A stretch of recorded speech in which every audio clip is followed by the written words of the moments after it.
ಆಪ್ಷನ್ಸಲ್ಲಿ in the money, at the money, out of the money ಅಂದರೆ ಏನು? For example ಒಂದು stock 999 rupees ಅವ್ರ 1000 rupees ಇದೆ ಅಂತ ಅನ್ಕೊಳ್ಳಿ. ಇನ್ ದ ಮನಿ ಅಂತಂದರೆ 990 CE ಅಂತ ಏನು ಚೂಸ್ ಮಾಡ್ತೀವಿ, that is in the money. So already ನಮ್ಮ ಸ್ಟ್ರೈಕ್ ಪ್ರೈಸ್ನ ಸ್ಟಾಕ್ ಕ್ರಾಸ್ ಮಾಡಿ ಹೋಗಿರಬೇಕು, that is in the money. At the money for example 1000 rupees stock ಇದೆ, 1000 ಕಾಲ್ ಆಪ್ಷನ್ನೇ ತೊಗೋತೀನಿ ಅಂದರೆ that is at the money.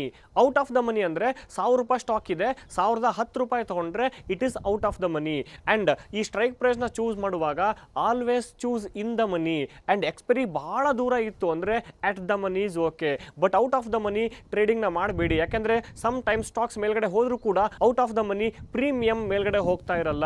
So ನಮಗೆ ಇರಿಟೇಟ್ ಆಗುತ್ತೆ, ನಾನು ಬೈ ಮಾಡಿದ್ದೀನಿ, ಸ್ಟಾಕ್ ಮೇಲ್ಗಡೆ ಹೋಗ್ತಿದೆ ಆದರೆ ಪ್ರೀಮಿಯಂ ಮೇಲ್ಗಡೆ ಹೋಗ್ತಿಲ್ಲ ಅಂತ ಇರಿಟೇಟ್ ಆಗೋದು ಇವಾಗಲೇ. So always choose in the money. So ನೀವು ಆಪ್ಷನ್ಸಲ್ಲಿ ಟ್ರೇಡಿಂಗ್ನ ಮಾಡ್ತಾ ಇದ್ದರೆ ನೀವು ಇನ್ ದ ಮನಿ ಮಾಡ್ತಾ ಇದ್ದೀರಾ, ಅಟ್ ದ ಮನಿ ಮಾಡ್ತಾ ಇದ್ದೀರಾ, ಔಟ್ ಆಫ್ ದ ಮನಿ ಮಾಡ್ತಾ ಇದ್ದೀರಾ ಅನ್ನೋದನ್ನು ಕಮೆಂಟ್ ಬಾಕ್ಸಲ್ಲಿ ಹಾಕಿ. ಎಷ್ಟು ಜನ ಕರೆಕ್ಟ್ ವೇದಲ್ಲಿದ್ದೀರಿ ಅಂತ ನೋಡೋಣ. Thank you.